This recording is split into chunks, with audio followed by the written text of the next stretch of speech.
Um, yeah, so this is my first time ever preaching here, so it's kind of intimidating because if you're up here, you guys are literally up close to me. Like it's like HD, right?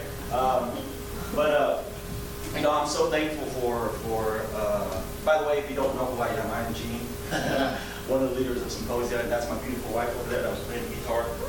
And we're so privileged and honored to be here and to serve for Symposia. Like what Pastor June said, we're a very small group, and we're still trying to figure things out along the way. But God's been faithful, right? We can look back and see. Like I always make fun of Pastor June because it's like if you scroll through our Facebook feed, I always use this because it's great how God is good, right? You scroll through our Facebook feed and you can see like his dining room table, right? You can see like a little red car in the background. Like we don't have that anymore. Like we have all this now. So I'm very blessed and privileged to be able to do this. And but I'm excited for my talk today because I've never really done a talk like this. And it's coming from the subject of what I wish more preachers would say. Right? It's coming from the subject, what I wish more preachers would say. And I'm in my 30s now, 32 now. I'm still learning. Don't get me wrong, I'm still learning, but I've been around church for a long time, and so I'm going to try at least to tell you the truth of what I wish more preachers would say. It's going to be great. Hopefully, I don't offend you, especially Pastor Jude. So we're going to go to Genesis chapter 1, and if you don't have your Bibles.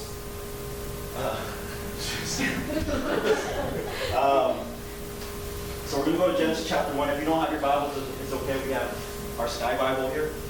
But what I wish, and we're going to start in the beginning of the whole Bible. Here's my phrase today. What I wish more preachers would say is this: that I don't know either. That I don't know either. Okay? Because I think we're in a different century now. I think gone are the days where preachers have to be know-it-alls, right? Like we go to the preacher and they have to explain everything when some things are not explainable, right? And we try to explain everything away. I think preachers and pastors they feel like they have to have the answer to everything, and I don't think that's real anymore in this day of age, right? People are getting smarter. I think I was telling Steve, oh, by the way, I'm so grateful for my coworkers for being here.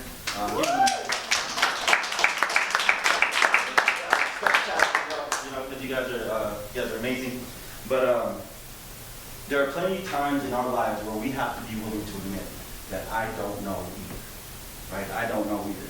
So I want to talk to you today about embracing your mystery. So turn to your neighbor right now and say, I don't know either. But you're like, Gene, but I do know. I do know. So Genesis chapter 1, we're going to read a large portion of Scripture today. And so bear with me. It's going to be the beginning of the first chapter of the whole Bible. So what I want to say is this. What do you do when you don't know? What do you do when you don't know? What do you do when the feeling of you don't know turns into an extended season? Right? What do you do? So Genesis chapter 1, we're going to start in the very beginning, and it says this. It says, in the beginning God created the heavens and the earth. Now the earth was formless and empty. Darkness was over the surface of the deep, and the Spirit of God was hovering over the waters. Over the waters. Next one. There you go. And then God said, let there be light, and there was light. God saw that the light was good, and he separated the light from the darkness. God called the light day, and the darkness he called night, and there was evening, and there was morning the first day. Next. And God said, let the water under the sky be gathered to one place, and let dry ground appear, and it was so. God called the dry ground land, and gathered waters he called seas, and God saw that it was good. Then God said, let the land produce vegetation, seed-bearing plants and trees of the land that bear fruit with seeds in it according to their various kinds. And it was so. The land produced vegetation, plants bearing seed according to their kinds, and trees bearing fruit with seed in it according to their kinds. And God saw that it was good. And there was evening and there was morning the third day. And God said, let there be lights in the vault of the sky to separate the day from the night, and let them serve as signs to mark sacred times, and days and years, and let them be lights in the vault of the sky to give light on the earth. And it was so. God made two great lights, the greater light to govern the day and lesser light to govern the night. He also made the stars. Next slide. There you go. Thank you, Austin. You're doing great, man. God set them in the vault of the sky to give light on the earth, to govern the day and the night, and to separate light from darkness. And God saw that it was good. And there was evening and there was morning, the fourth day. And God said, let the waters bring forth swarms of living creatures, and let birds fly above the earth across the dome of the sky. So God created the great sea monsters and every living creature that moves, of every kind, with which the waters swarm, and every winged bird of every kind. God saw that it was good. God blessed them, saying, be fruitful and multiply, and fill the waters and the seas, and let birds multiply on the earth. And there was evening, and there was morning, the fifth day. And God said, let the earth bring forth living creatures of every kind, cattle and creeping things and wild animals of the earth of every kind. And it was so. God made the wild animals of the earth of every kind, and the cattle of every kind, and everything that creeps upon the ground of every kind. And God saw that it was good. And I want you guys to notice the language change now. And then God said, let us make humankind in our image, according to our likeness, and let them have dominion over the fish of the sea, and over the birds of the air, and over the cattle, and over all the wild animals of the earth, and over every creeping thing that creeps upon the earth. So God created humankind in his image. In the image of God, he created them. Male and female, he created them. God blessed them, and God said to them, be fruitful and multiply, and fill the earth, and subdue it, and have dominion over the fish of the sea, and over the birds of the air, and over every living thing that moves upon the earth. Oh, that's the typo. That's supposed to be 29. But God said, see, I have given you every plant yielding seed that is upon the face of all the earth, and every tree with seed in its fruit. You shall have them for food. And to every beast of the earth, to every bird of the air, and to everything that creeps on the earth, everything that has the breath of life, I have given every green plant for food. And it was so good. And it was so good, God saw everything that he made, and indeed it was very good. And there was evening, and there was morning, the sixth day. And we'll end here. So if you didn't get your Bible reading in, you just did, right? So you're welcome. And if you run into like somebody like real radical, right? And they ask you if you read your Bible today, what are you going to say? I just read a whole chapter today. So you guys are good on that part, right? So again, I want us to lean into this style that I don't know either. And I just want to say as one of the leaders of Symposia that sometimes that I don't know either.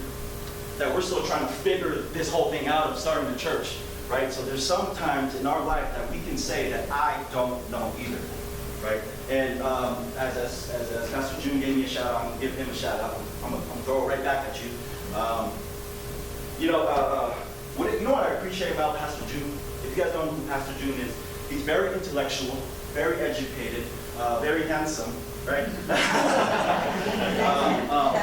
And like we mentioned, like we would have these theological discussions, and I'm able to see his brain and how he has like these philosophical discussions with him, and he has certain issues that he has his beliefs about, but at the end of the day, like he can say that I don't know. Like as smart as this man is, that he can come to the place where he says, I don't know. We can assume about it. We can have discussions about it, but at the end of the day, I don't know, right? So, and I would like to suggest that mystery makes plenty of room for God and what he does. So let's join me in prayer. Jesus, thank you for these moments. Thank you for this time that we have together. God, what we don't need, God, is another sermon. What we don't need, God, is another talk. What we don't need is tradition. What we don't need is just going through the motions of church. I pray, God, that what we do need is that you meet us right now in any situation that we're going through right now, that you meet us in our needs, God. And I pray that we somehow experience you and experience your love and your grace through this talk, God. And God, I just thank you also for the Los Angeles Lakers. Thank you, God, for your team. We just acquired Anthony Davis. God, I pray that we get another superstar for your team. In Jesus' name. In Jesus' name.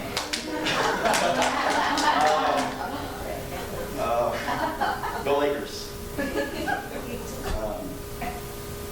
Have you guys ever been to Hawaii? Some of us have. You've been to Hawaii, right? So when I was really good at basketball. I still am, but I'm just kidding.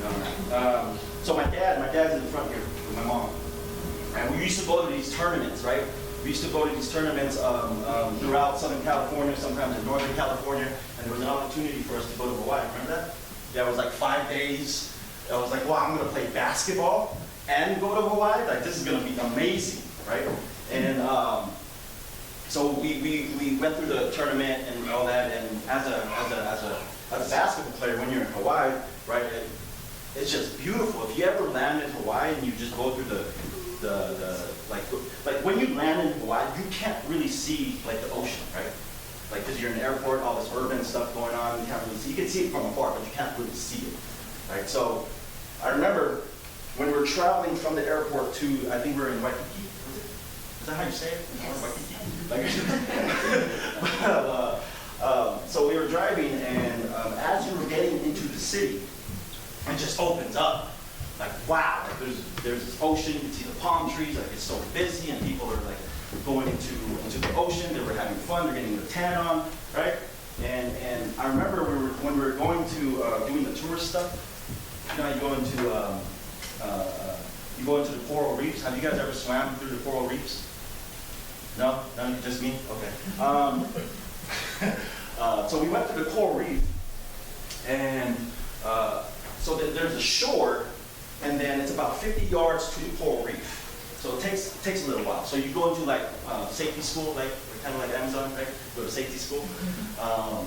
So this instructor was like, oh, you just put the snorkel on, put your goggles on, just breathe normally. It's like, okay, sounds pretty fair, right? And I remember the instructor saying, oh yeah, by the way, he just says it like it's nothing, right? Oh yeah, by the way, there's like sea urchins, just make sure you just don't touch them. It's like, okay, cool, right? So as I was swimming into the coral reef, there's a coral reef, it's about 50 yards, I think it was, and then if you look beyond it, it's just blue ocean, right? You can kind of see turtles kind of moving around, you can see fish moving around, like it's pretty cool, but anything deeper than that is just blue, nothing else. But you have the coral reef. So I remember I was going through the coral reef, and you know, I always had like a healthy relationship with the ocean, right? I was kind of like fearful of the ocean because you don't know what type of creatures are in there, right? Especially those sea urchins and jellyfishes and all that, right? So I had a healthy fear, but I just never wanted to be there, right? So I was with my brother, but I did not know that you had to wear like those shoes, like the water shoes, right? And I was on the water. I was barefoot on the coral reef, and it was kind of prickling on my feet, right? And there it was. The instructor just warned us, oh yeah, be careful of the sea urchin, right? And I saw that the sea urchin was just literally over here, and I was looking at it, and I was just like, oh, there's a sea urchin. And for some reason, like all logic and reason just went out. Like I couldn't breathe anymore. I was just like, what is going on? And I started like, and the water's not that far from, like you can just stand up and you'll be okay. But it felt like I was drowning. Like I literally was on the coral reef, like waving my arms around, looking like, luckily my brother was there, right? So I swam back, right? And I thought about it, and I was like, wow, like what would happen if I just went deeper into the ocean? Like, does like a whale come in and like swallow me and will I die? And I started playing these thoughts in my head, right? And if you think about the ocean is, there's thousands and thousands of different creatures in the ocean, right? And we just, according to Scripture, we just read that God made that body of water. He made that body of water by speaking, right? He said, ocean, and ocean said, that's us. And it was made, right? And so what I'm saying is this: we are so uncomfortable at times with mystery, and yet for those of us even considering walking with Jesus or been walking with Jesus for a long time now, we must recognize that the Scriptures begin with nothing but mystery. right? And here's the first few words in the whole Bible narrative. In the beginning, God. Explain that. I can't. Like, how do you explain that? You can assume and you can have discussions about this, right? Because we always hear in churches, he was before the beginning. He was before the beginning. He began the beginning. He always was and always will be. Like, try to digest that for a moment. In the beginning, God. Try to digest that. Try to really internalize that. Right? There's something inside our limited, finite being that just goes, what? Like, what is all this? Right? God just spoke and it just became. Right? Life is mystery, but I think sometimes as preachers, we want to explain everything. Right? And we can't explain everything. And maybe you have a friend or a family member, just think about people in your life, and all in one season, they seem like they just lost everything. And just before that, they had everything was great, job, circumstances, family, and then a few months after, people are dying, people are getting sick, and you wonder what is going on. And sometimes as preachers, what we can do is we try to explain that away. And the best response to that is, I don't know. I don't know why that's happening to you. And if I've learned anything in my 32 years of life, right, and I'm still learning, right, this could be different 10 years from now, but we don't live on what we don't know, right? We live on what we do know. And we say, I don't know, but what I do know is that prayer can make a difference, right? What I do know is that if you want to talk it out and just vent and just cry, that will help too. What I do know is God makes what the enemy means for evil and turns it into good, right? And what I do know is that sometimes life is long and we're playing the long game, and so don't get caught up into a season. So what I like to do in these next few moments is speak to people who are right now in one of those seasons. And if you're like me, you're hoping the mystery just only lasts for a moment, but oftentimes it lasts for what? A season. And you ask God, what is happening? So I want to demonstrate for you, and before we go on to these next two verses. So here's the problem with mystery, right? We believe that mystery is an opponent. We believe mystery is a problem. And I would like to suggest that sometimes mystery is good. Sometimes mystery is good. So I'm going to demonstrate for you a couple of scenarios, two very mysterious scenes where Jesus is with his followers. I'm going to extrapolate some ideas and concepts from it. And because there are people in here right now, you're trying to cover the mystery. You're trying to pretend the mystery is not there, right? But I would like to suggest that the mystery is there for a reason. Please hear me. Sometimes the mystery is there for a reason. Not all the time, but sometimes the mystery is there for a reason. And it's in the mystery where, at least for me, when I'm looking back in my life, it's in the mystery. You learn so much about God. And if I can say this, you learn so much about you, right? Because I think we were having a conversation with Val and Andy, and we were practicing worship one day, and there was this worship, there was this Christian celebrity, and she was like getting interviewed and stuff, right? And I think she even mentioned that there's a lot of gray area with God, right? And if you think about it, there's a lot of gray area with God. So think about that. What does that even mean? Because as growing up as a Christian, we have this dualistic mindset. It's either God is this way or that way. No other way. It's either black or white. There's no gray area with God. But what I started to realize is that there is a lot of gray area with God. And that's what makes God so wonderful. That's what makes God so mysterious. And you start to want to know more. And you take a step back. It's like, God, you made all of this? How? By speaking? I don't know. But you start to realize, like, wow, God, there is so much that I don't know about you. And you come to realize that, God, you are much bigger than we actually think you are. That's amazing, right? That famous verse in Isaiah 55, we don't have to put it up here. But it says, God says, I don't think like you think. My ways are higher than your ways. My thoughts are higher than my thoughts are higher than your thoughts. So we just read a whole passage that just reads like poetry. It's a poetry of just total mystery. Right? God was like, yep, that's the moon, that's the sun, and you read that, like, yep, that's the moon and the sun. Okay, God. But he said that it came from nothing. And God was like, that's the moon, that's the sun. The moon could be used for romantic dinners and candlelight dinners, right? And the sun could be used for getting your tan on, go to the beach, and just bathe, right? But God just said it, and it became. So 2 scenes I want to share with you, and as we move into these 2 scenes, oftentimes mystery can get us confused or it can lead us to trust. And what I want to speak to is the mystery. And let me say this, if you've got some situations right now, so think about your life, you've got some situations right now where you're saying, I just don't understand what's going on. Let me encourage you today that you have an opportunity right now, right, to experience spiritual dynamo and growth and progress unlike any other season in your life. That's what mystery does in your life, right? So, Luke chapter 8. Luke chapter 8. We're gonna go to the Gospel of Luke, and we'll end here. And you know what I'm hoping today is that after you leave this place and you go like, you know what, Gene? Yeah, I don't know either. Right? So Luke chapter 8. It says, one day he got into a boat. Jesus. He got into a boat with his disciples, and he said to them, let us go across to the other side of the lake. Right? So you read that, and you say, okay, nothing too complex about this verse, right? It's pretty basic. Jesus is getting into a boat, and the reason we're getting into the boat is to go to the other side. So it says, let us go across to the other side of the lake. So they put out.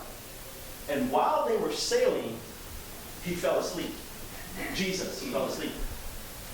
And then a windstorm swept down on the lake, and the boat was filling with water, and they were in danger. Right? Another interesting detail, like Jesus, they put it in there that Jesus fell asleep. It's an interesting detail. We don't really need to know Jesus' nap schedule, do we? Right? But Jesus fell asleep, and it goes on to say, a windstorm swept down, right, on the lake, and the boat was filling with water, and they were in danger. So wait a second. The God who created the wind and storms with words is now napping?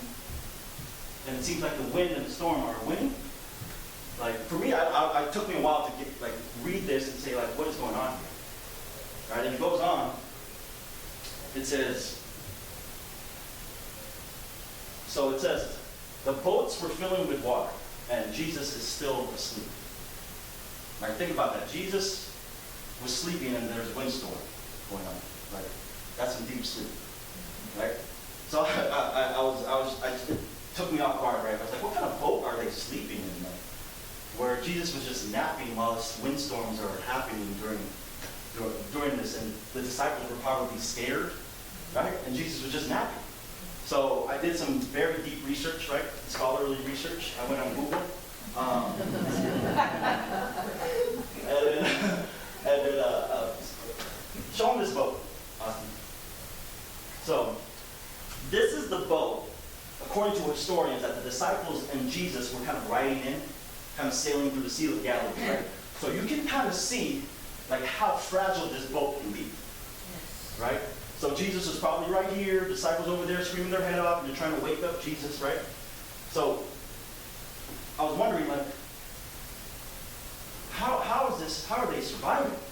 And it goes on to say, we can put it back on the verses, and it says, they went to him and they woke him up. They went to him and woke him up shouting, as if the storm itself didn't wake up Jesus already. So they have to shout at him, right? So Jesus is sleeping in the windstorms, and the boats were filling with water, and he's still sleeping, right? Like, if you're with somebody in an environment where they get frazzled, you should get frazzled too, right? Like, all of us here flew on a plane, either internationally or domestically, right?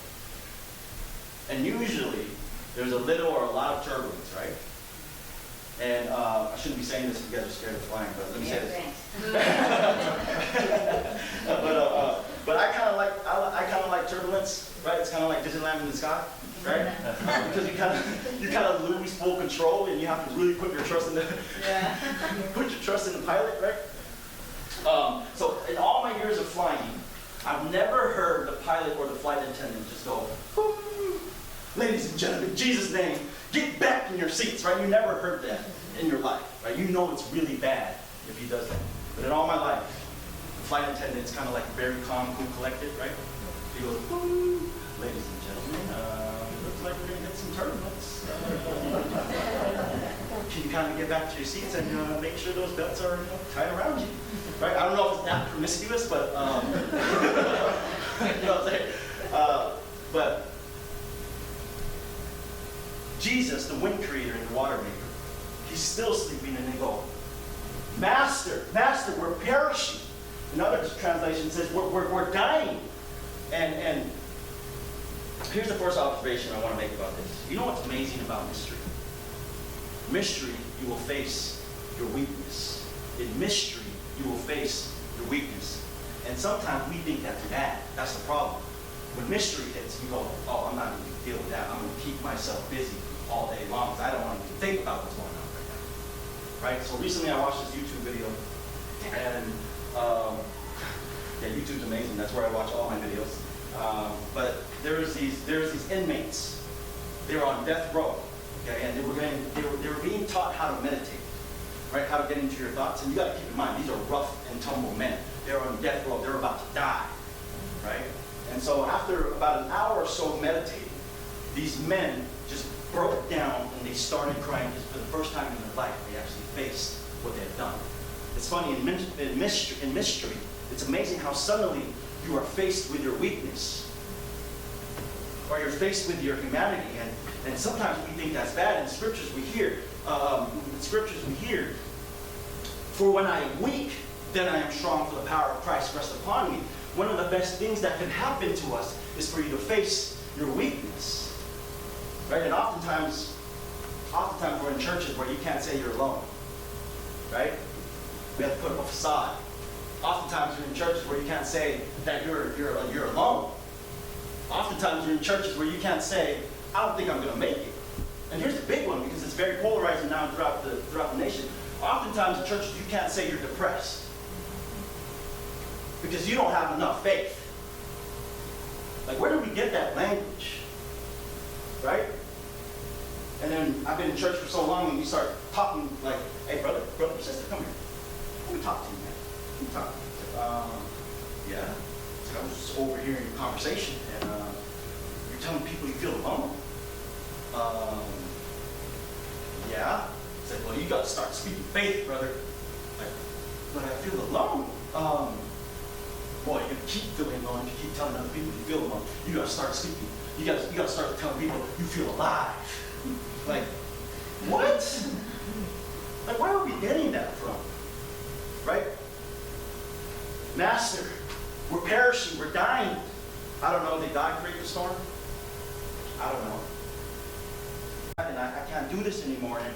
And then Jesus wakes up, and he rebuked the wind and the raging waves. And I love this because it reads so easy. He says, he woke up, rebuked the wind and the raging waves, and they ceased, right? He says he woke up, he rebuked the wind and the raging waves, and it ceased, and there was a calm. Like, whoa. Like, that's pretty radical. Like, we don't know how it happened. The disciples have to wake up Jesus, right? And then Jesus woke up and he was like, what's going on, God? Why are you guys yelling at me? He's like, oh, because of the storm, right? And he puts up his hand and he just goes, peace. Like, I don't know what he did. Peace, I don't know, right? I just did. But he raised his hands, right? And the storm ceased, and just a while ago, the disciples were screaming their head off thinking that they were going to die. And I love this part because this is so true about mystery. It says in the next verse, he said to them, where is your faith?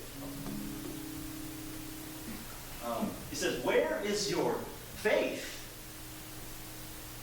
And it says in the next verse, or it goes on, and yeah, it says, where is your faith? And they were afraid and amazed and said to one another, who is this that he commands even the winds and water, and they obeyed him?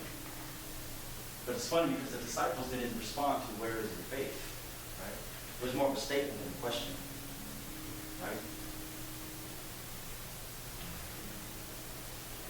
And I love the last part of this. It says, where is your faith? And they were afraid and amazed. They were afraid and amazed. You know that mystery can produce that in your life? That you can be afraid and you can be amazed at the same time? You see what I'm saying? That you can be afraid and amazed at the same time. You can be like, I have no idea what's going on in my life right now. But I can have faith that God is doing something in my life. I still don't feel great, but I still feel amazed. Right? It's in the mystery we will experience wonder.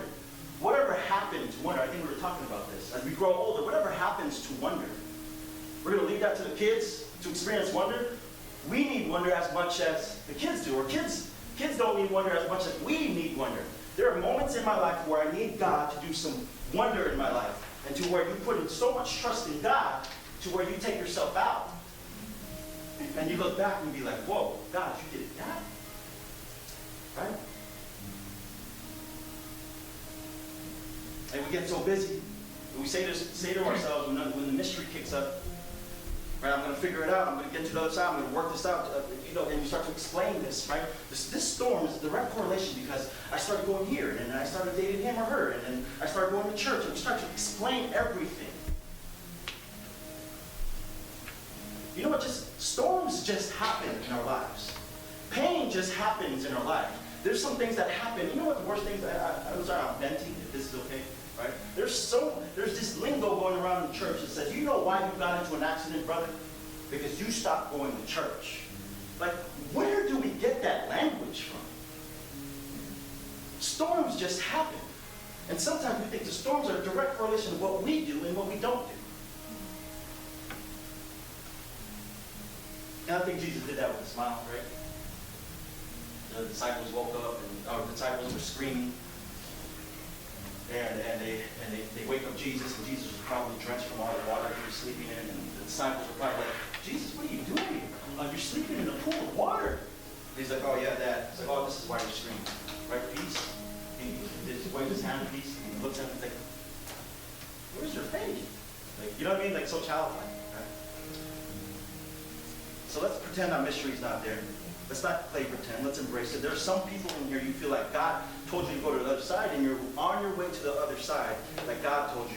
And your boat or your life is filling with water, and it's wind out of control, and you're starting to go. Every time I go to the direction that God wants me to go, mystery picks up. I feel weak. I feel weary. And if I can say this, is you have to keep your head up, because I truly believe, if you don't believe it for yourself, I truly believe that He's going to do something great in your life. And I would talk to my mom-in-law all the time, and she always says in years of her ministry, this is the first time I met my coworkers and see me cry.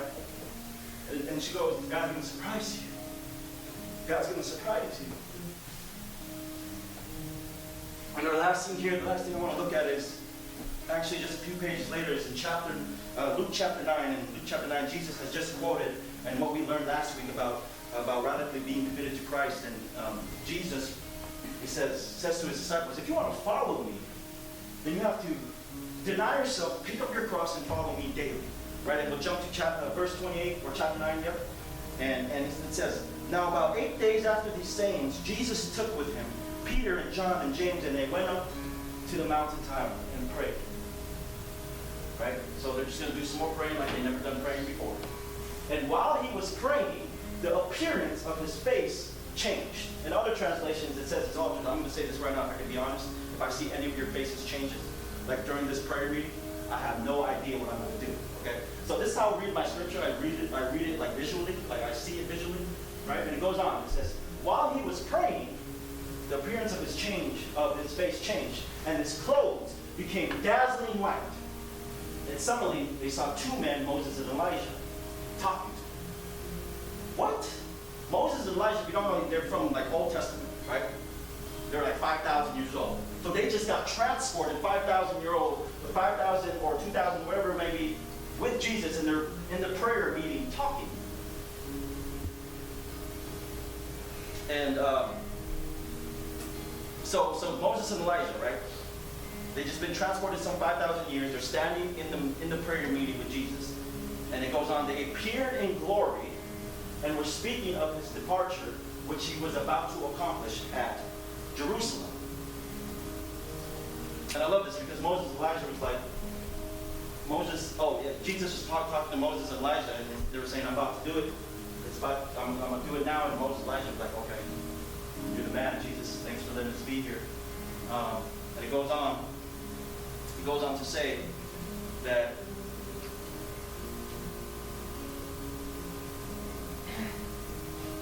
they appeared in glory, and we're speaking of his departure, and he was about to accomplish at Jerusalem. Now, Peter and his companions were weighed down with sleep, right? And Moses and Elijah were probably having a conversation about what's going on, and Jesus was just like, Moses and Elijah were like, well, hey, I think the guys are waking up, so I think we're going to go. Jesus, you're the man. Thank you for letting us be here. Love you. And they disappear, right? Or they're about to disappear, it says. But since they had stayed awake, they saw his glory and the two men who stood with him. The next verse. And it says, just as they were leaving, Peter said to Jesus, right? Peter he's a character, right? He says, Master, it's so good for us to be here, right? And this is so new to Peter, right? He sees two men and Jesus' face altered, and two men that just been transported 5,000 years, like in the future, or in the past, in the future, whatever that means. But and Peter looks, he's like, what is going on over there? Right? And he just jumps into the scene and goes, you know what, it's good that I'm here. Because he doesn't understand what's going on, right? He goes, it's good that we're here. Let us make 3 dwellings. Another translation says 3 tents. One for you, Moses. Before you leave, buddy, I'm going to build you a tent. It's going to be amazing. And he says, Elijah, one for you too. I'm going to build you a tent. And then one for you, Jesus. Right? And look at the next verse. Right, while he was saying these things, can you imagine if you do this to people who are kind of saying things that are kind of making them look silly? Right? It says, while he was saying this, a cloud came, a voice that said, it said a cloud came and overshadowed them. And they were terrified as they entered the cloud. So basically, as Peter was talking, a cloud came and just overshadowed him.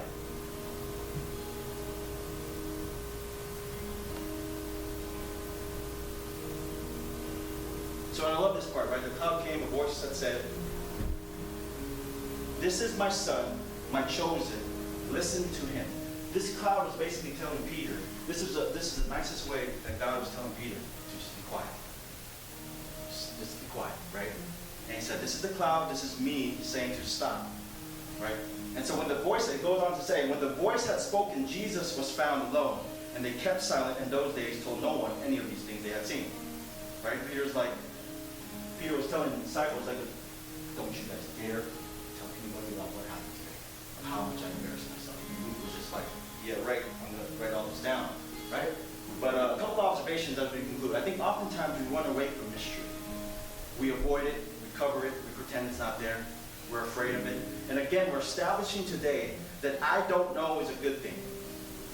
Right? Oftentimes in mystery we learn, and sometimes in difficult ways, how to listen. Peter did the normal human thing. When something mysterious happens, something unknown, something wild, something beyond our comprehension, Peter just jumps up and says, it's good that I'm here. It's like, oh, Peter, because it's so mysterious and beyond your understanding, your comprehension, you just keep talking. You just keep talking. Isn't it crazy when mystery kicks up? We just like to run our mouth, right? And this is what we do in mystery. When mystery kicks up, you try to find something to do. Well, this season has been difficult. Do you have any suggestions? Do you have any podcasts I can listen to? Do you have any books I can listen to? And we go to seminars and we go to meetings, and all these things are wonderful and great. But oftentimes we think that's going to be the key to get through the season, to get through this mountaintop moment that is beyond me. Are those guys Moses and Elijah? What? I'm going to build them tents. Like, what are you talking about, Peter? And this is what we do in mystery. We find something to do. I'm going to find something. I'm not just going to sit here. What are you telling me to sit here? I'm not going to listen. I'm going to make this prayer meeting happen. And Peter goes, you come back here, Moses. Peter commanded 5,000-year-old people to come that from the dead and commanded them what to do. And then Peter, once again, he's the human condition on full display, and God just makes it real clear. He puts him in further mystery. And he's in the cloud. God says, Peter, I need you to listen. I need you to listen. Let me ask us this. How much listening have we been doing lately? How much listening have we been doing lately? If that's not semi-challenging, you don't live in 2019. Right? Listening can be hard because we can actually hear so much.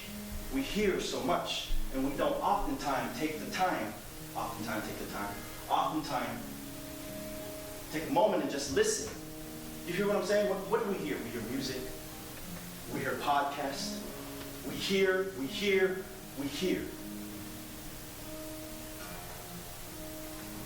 Let me say this. Listening oftentimes requires a quietness.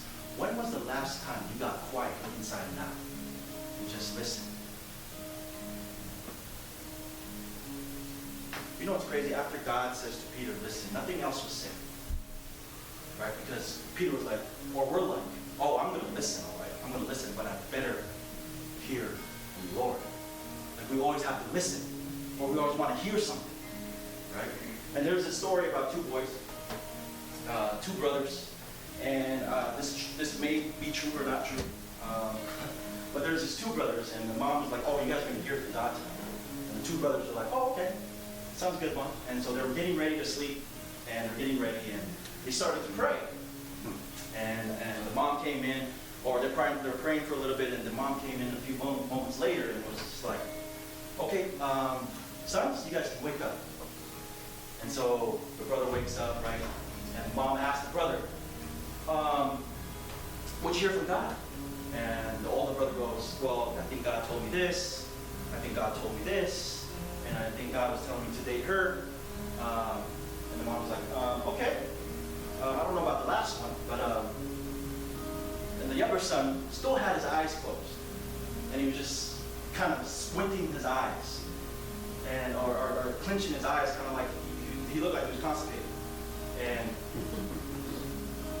the mom was looking at him and was like, son, you can open up your eyes now. And the younger brother was just like, the mom was like, what did you hear from God? And then the younger son looks at the brother and looks at the mom and is like, man, I didn't hear nothing. Like, and the younger son most resembles me, but it's not always about hearing. Sometimes it's just about listening. Right? That's a famous verse that we hear. Be still and know that I am God. Essentially, to me, he's saying that be still and know that God can move the mountains, not you. He says, be still and know that God is the captain of your ship, not you. Then he said, God is essentially telling us, God, be still and know that God, the creator of the universe, is the creator of your destiny. That's God. And that's God. And I promise I'm going to close right now. It says, when the voice had spoken, Jesus was found alone. Can you say that with me? Jesus was found alone. Can you say that? Jesus was found alone. Can you see it? Can I play with these words for a minute? What if sometimes mysteries are here so that Jesus was found alone? That all you see is Jesus. You see what I'm saying? That he alone was found. He was the result of this mysterious encounter. Not Elijah, not Moses. No, we're not building tents for Moses and Elijah. Just Jesus. Right? Peter comes out of the cloud, and who does he see? He sees Jesus. You know what we fail to recognize? It's in the mystery when we come to the end of ourselves and realize that all I need is Jesus. That's what I need. That's why Jesus said, come to me, all who are carrying heavy burdens, and I will give you rest. That's why Jesus said, I am the way, I am the truth.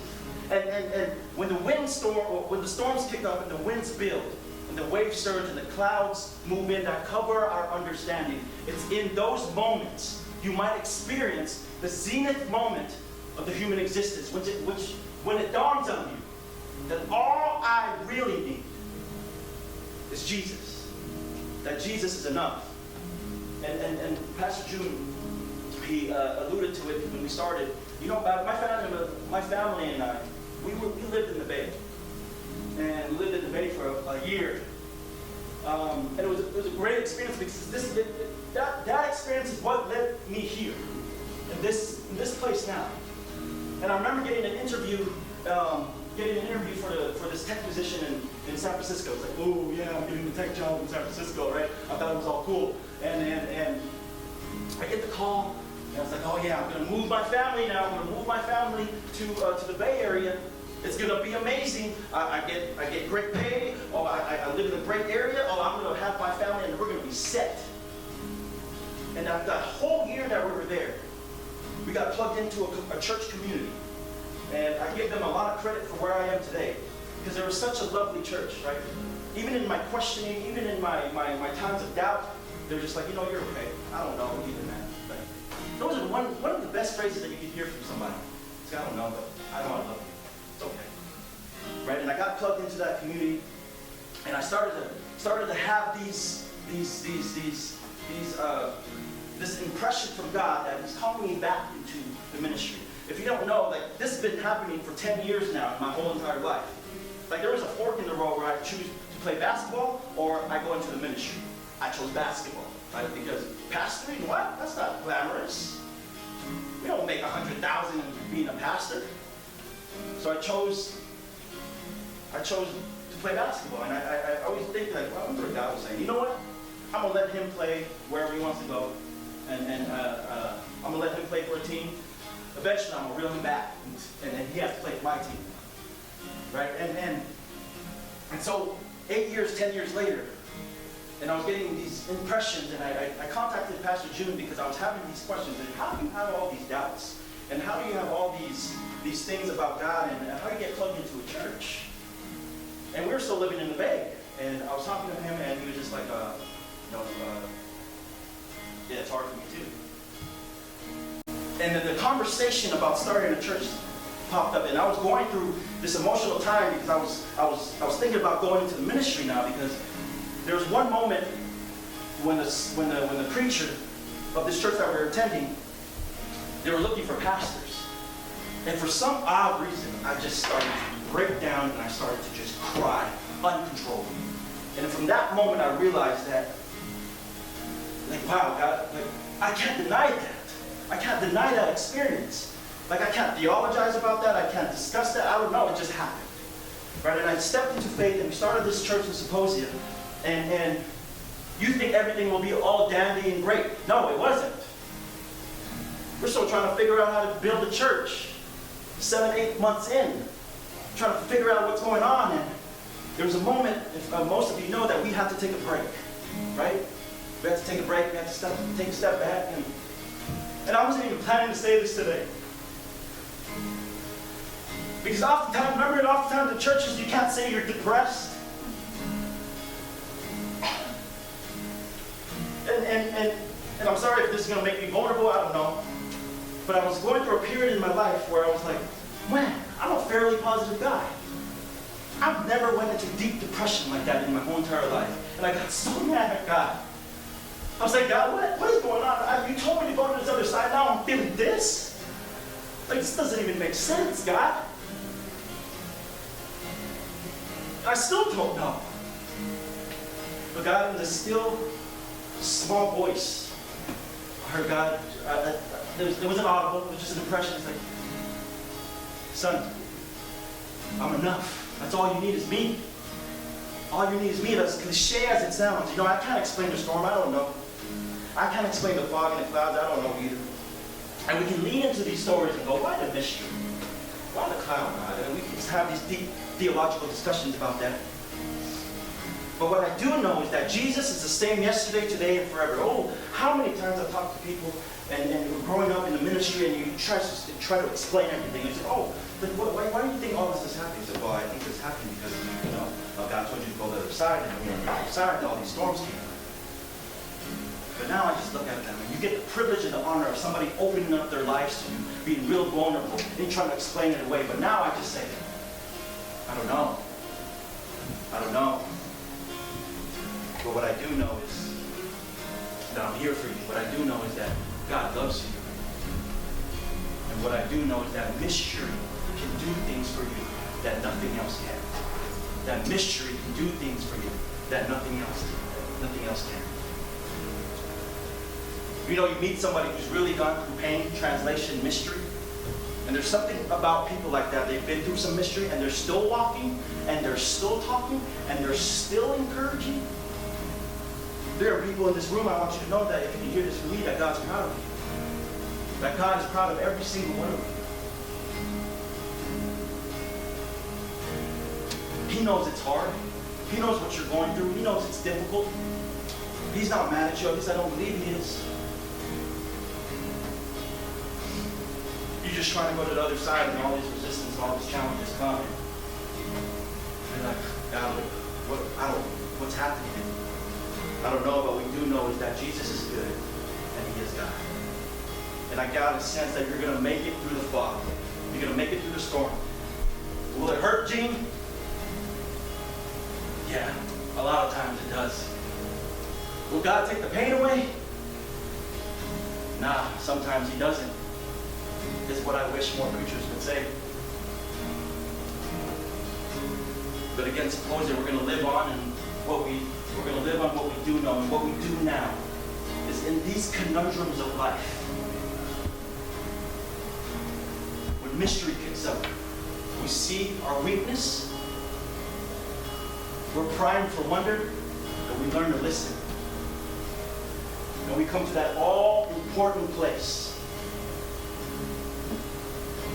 And I know these phrases are not popular, but you come to that all-important place, and you say to yourself, what I really need is, what I really need